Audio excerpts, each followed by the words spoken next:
आज धर्म प्रेमियों, जय वाल्मीकि। आज बहुत ही अहम सवालात मेरे पास पाकिस्तान से दोस्तों ने भेजे हैं। वैसे सवाल हमारी कौम में लगातार हर जगह उठते हैं,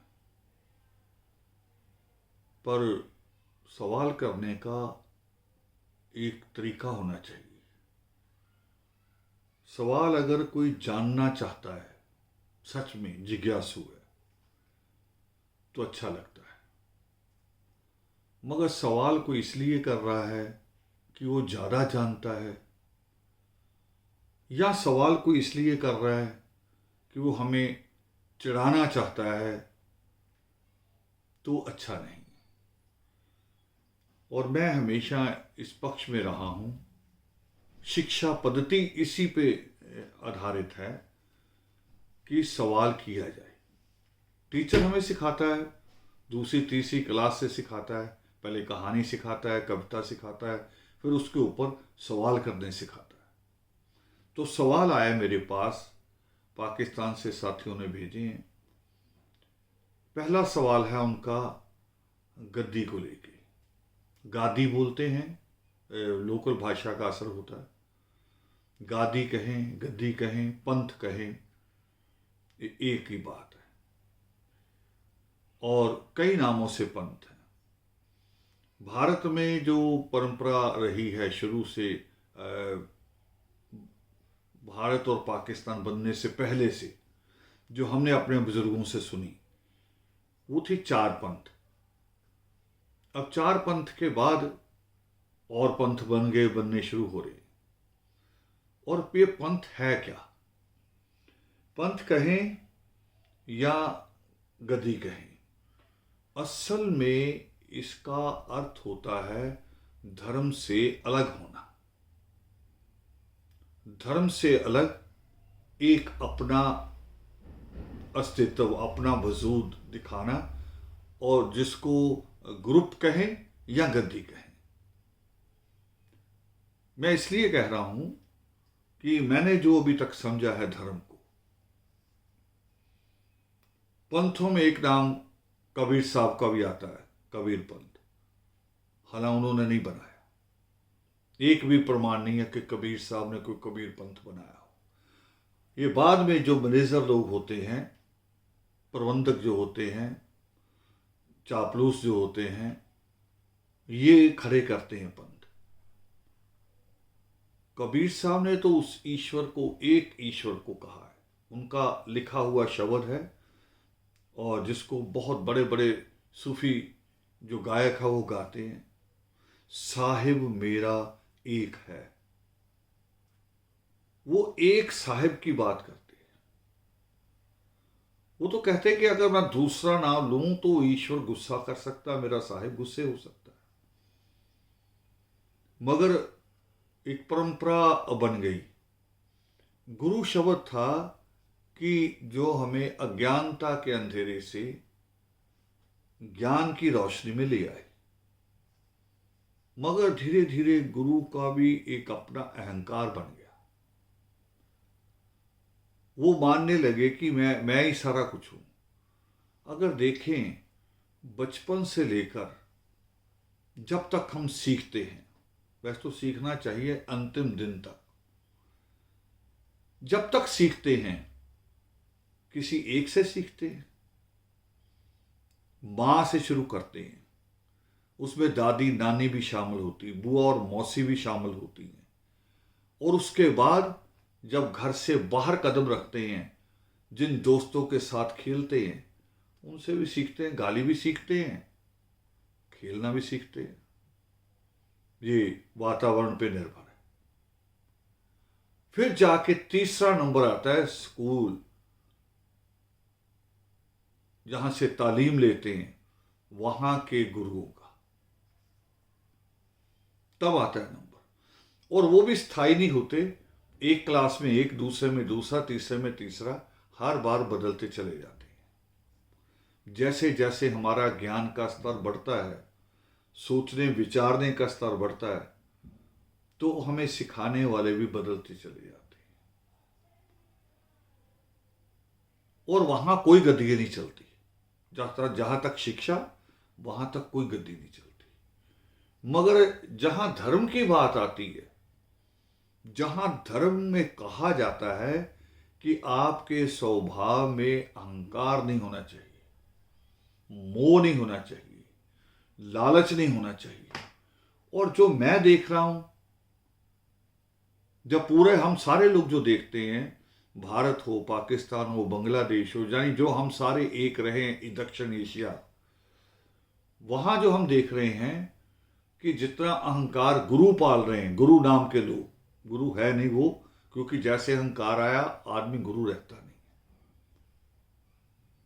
जितना अहंकार वो पाल रहे हैं उतना कोई दूसरा नहीं पाल रहा।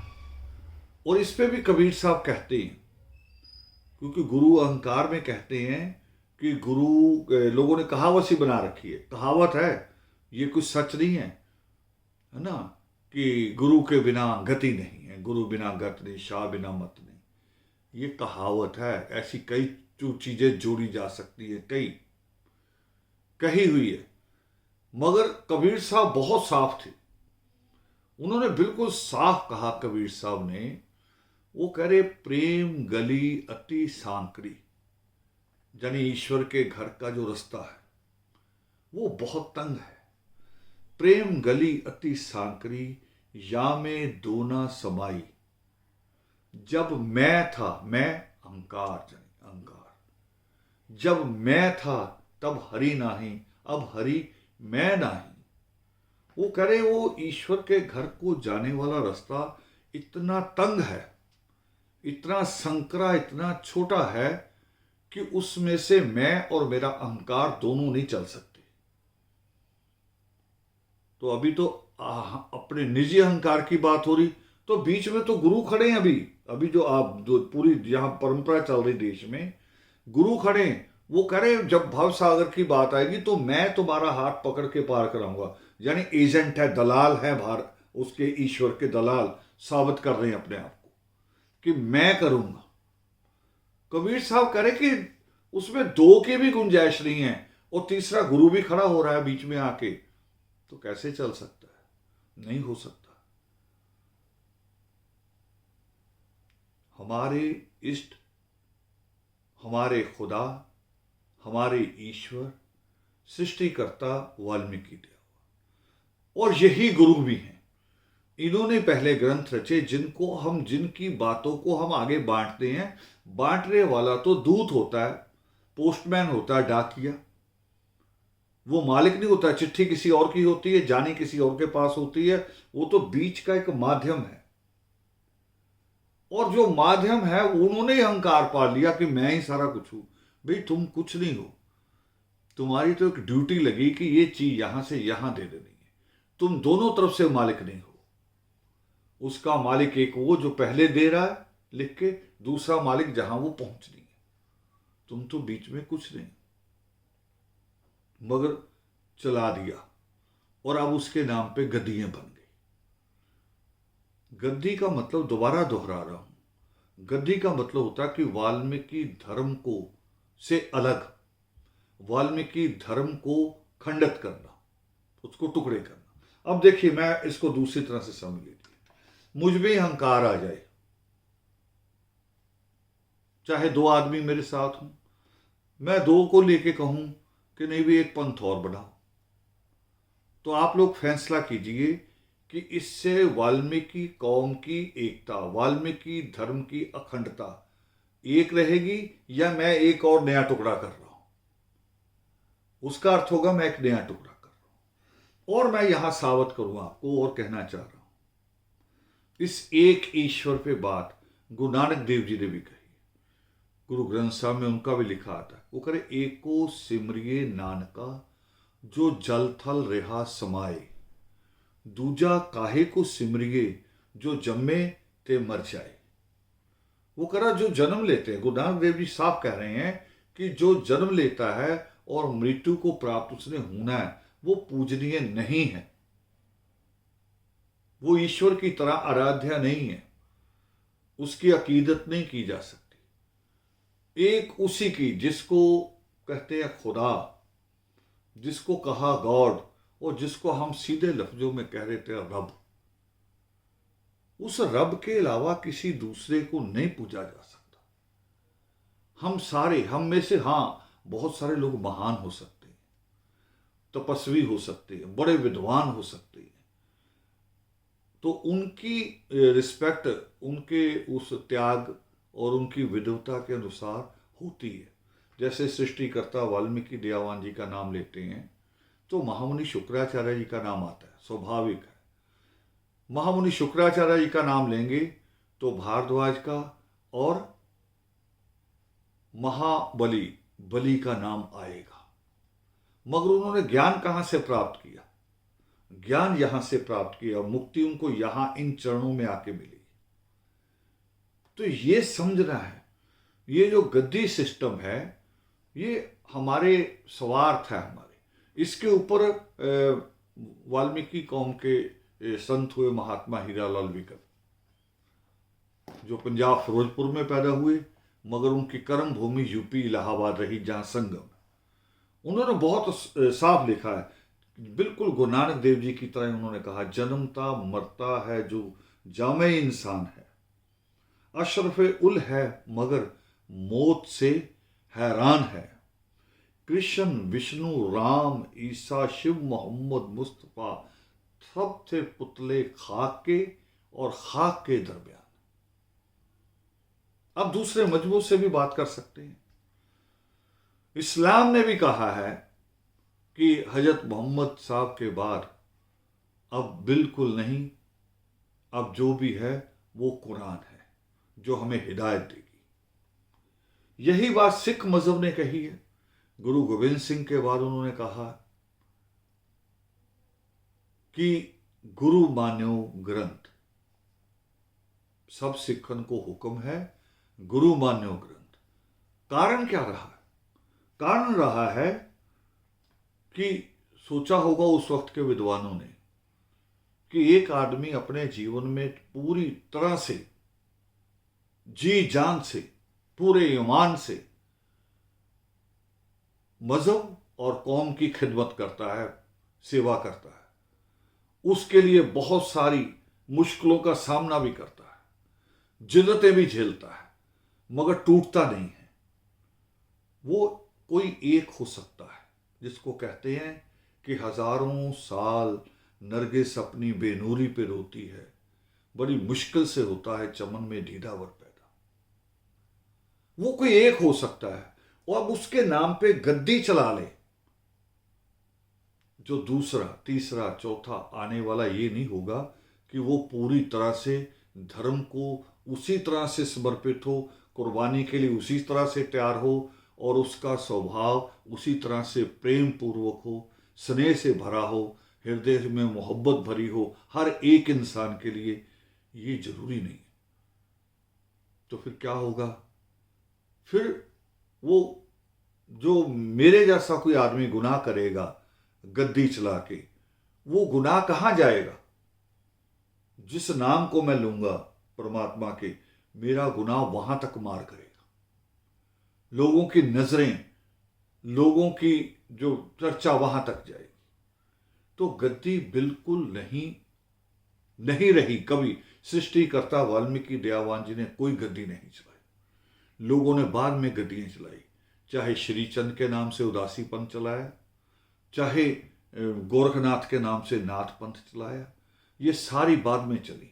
और उसी में हमारे लोगों ने अपने आप एक नवल जी महाराज के नाम से नवल पंथ चला दिया। नवल जी महाराज ने नहीं चलाया, वो पूरी तरह से कौम को समर्पित थे, वो पूरी तरह से धर्म का प्रकाश फैला रहे थे चारों तरफ, वाल्मीकि धर्म का।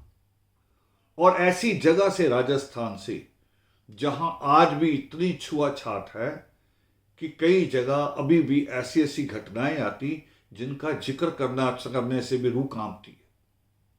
उस जगह में रह के उन्होंने वाल्मीकि धर्म का प्रकाश किया।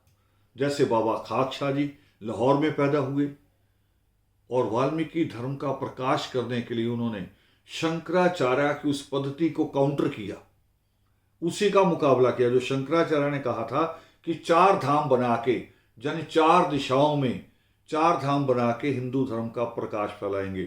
बाबा खाकशाह जी ने भी लाहौर से चल के पहला आश्रम यूपी लखनऊ से 80 किलोमीटर पहले सीतापुर में जाके बनाया। ये सोच थी उनकी। दूसरा, उन्होंने हरियाणा, जो आज हरियाणा कहलाता है, पानीपत के पास बनाया।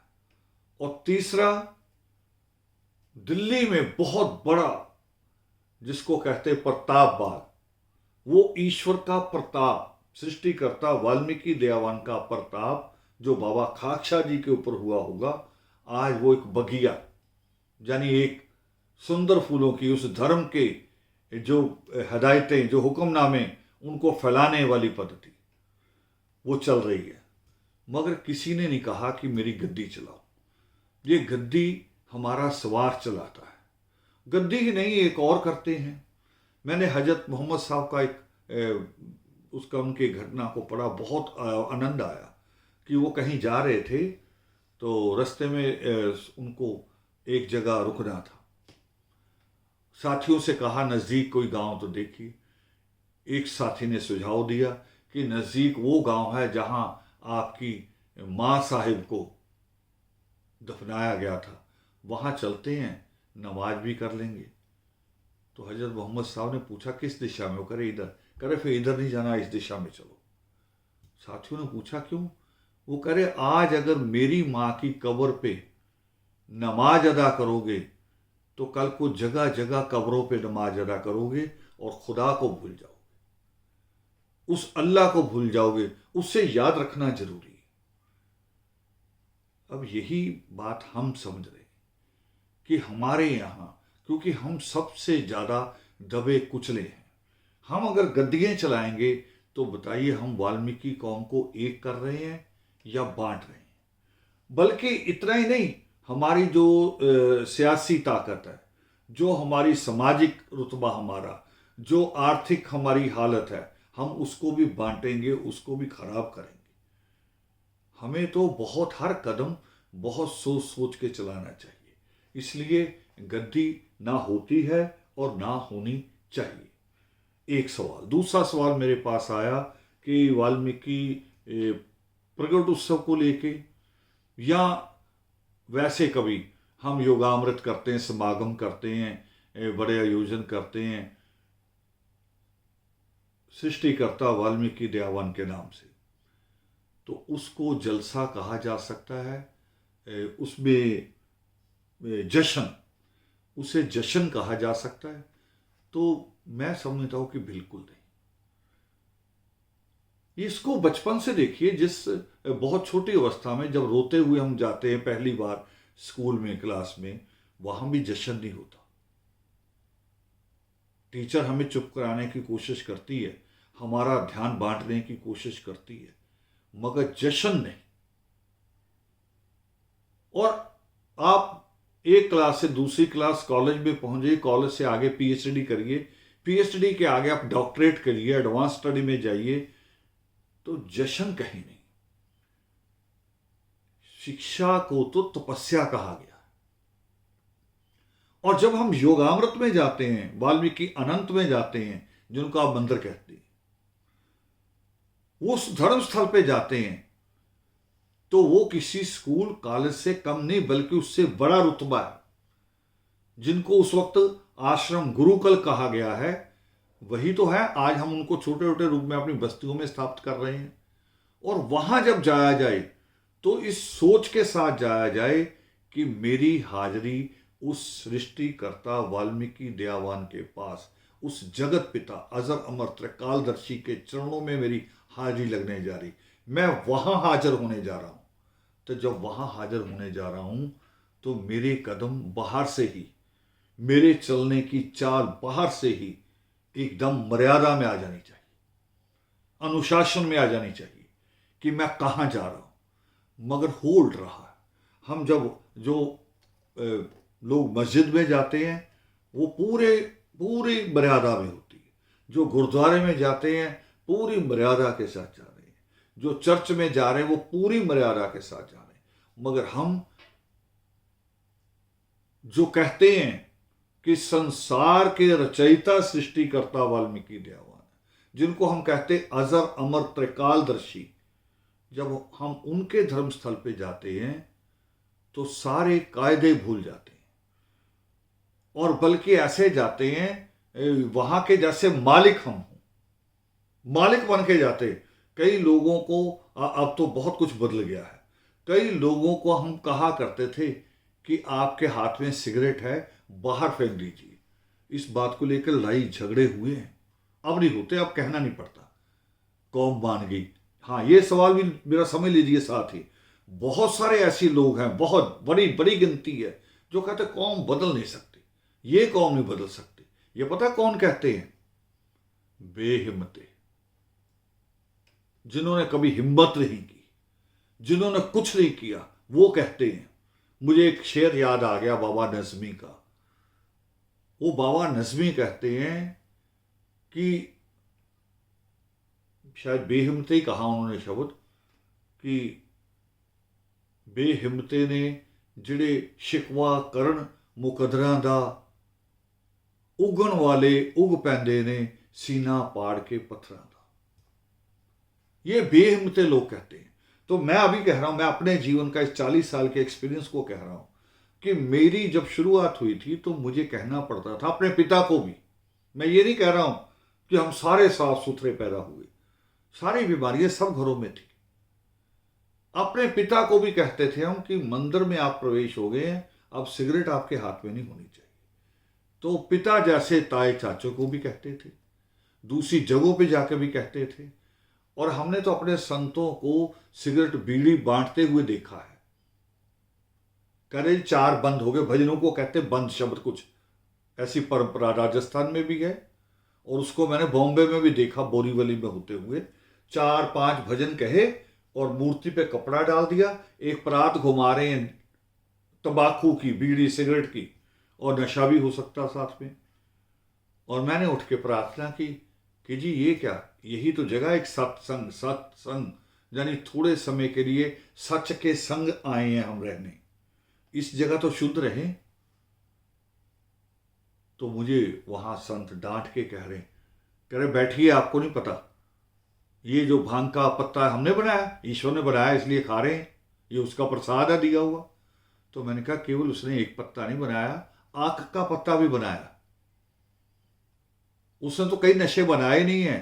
हाँ, उसने तेजाब बनाया है, जमीन से निकलता पेट्रोल निकलता, डीजल निकलता है, एक एक गिलास इसका भी पी जाओ, फिर नहीं पियोगे दिमाग बीच में आ जाएगा। तो जब सृष्टिकर्ता वाल्मीकि दयावान के पावन चरणों की तरफ जाएं, चाहे घर में ही आपके क्यों ना हो, जब आपका मन कर जाए कि अब मैंने सजदा करना है, उसकी हाजिरी में जाना है, तो हाथ धोते नहीं अपने आप, अचानक ही हाथ धोते हैं, अचानक ही मुंह धोते हैं। किस लिए?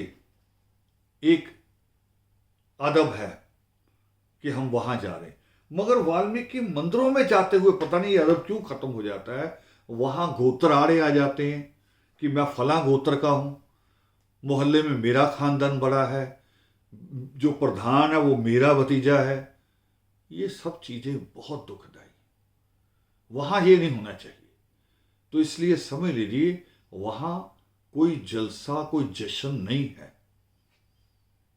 ये पाकिस्तान की समस्या नहीं है, यहां हो रहा। पिछले साल पटियाला में हुआ, एक पता नहीं कौन सा गायक बुला लिया जिसका ईमान ही नहीं होगा सृष्टिकर्ता वाल्मीकि दयावान के लिए। उसने पता नहीं माता हटा के दाता लगा के 2-4 भजन गा दिए, बनाए माता वाले होंगे, उस दाता दाता लगा के गा दिए। उसके बाद उसने अपने पंजाबी गाने गा दिए, और 2.5 लाख रुपया इंडिया का, 2.5 लाख रुपया वो लेके गया एक प्रोग्राम का। और सुबह लोगों से पूछा गया आपने क्या सीखा, वो कह रहा जी लहर बड़ी लगी, मजा बड़ा आया। किस चीज का मजा आया? भी तुम्हारा जीवन बदल गया, कोई जीवन में कोई बदलाव आया? कह रहा ये कौन सी बातें कर रहे हैं, वो तो वैसे ही मजा आया। ये मजे लेने के लिए वाल्मीकि योगामृत, सत्संग, कीर्तन, वाल्मीकि धर्मस्थल नहीं है।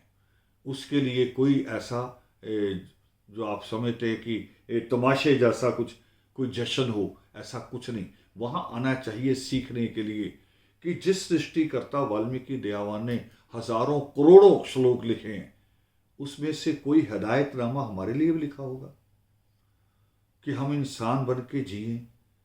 कोई हुक्मनामा हमारे लिए भी रहा होगा, वो सीखने के लिए जाए।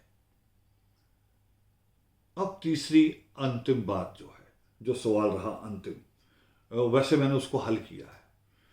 चाहे वो नवल जी महाराज हों, चाहे वो बाबा खाकशाह जी हों, चाहे गुरु ज्ञाननाथ जी हों, चाहे बाबा शंकर दास जी हों, मैं जो समझता हूं, मैंने जो जिस रूप में उनको देखा है कि जो उन लोगों ने किया है, उसकी वजह से आज वाल्मीकि नाम जिंदा है हमारे बीच में।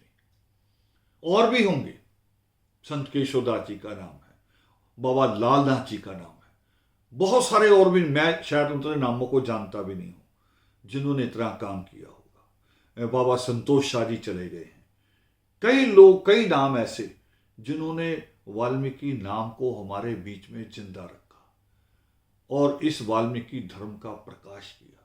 मगर आप हम इतने नामों को, जितने नाम मैं ले रहा हूं, इतने ही दल अलग अलग बना दें, इतने ग्रुप बना दें, इतनी गद्दियां बना दें, तो हम कौम को एक थोड़ी कर रहे हैं। बल्कि नवल जी महाराज की आत्मा, बाबा खाकशाह जी की रूह तड़प रही कि ये देख के कि हमने क्या सोचा था और ये क्या कर रहे हैं। हमें ये नहीं करना है। हमें एक वाल्मीकि धर्म, एक वाल्मीकि कौम का सपना साकार करना है और ऐसी कौम बनानी है। इस कलम को लेके, ये परमात्मा के हाथ में जो कलम है,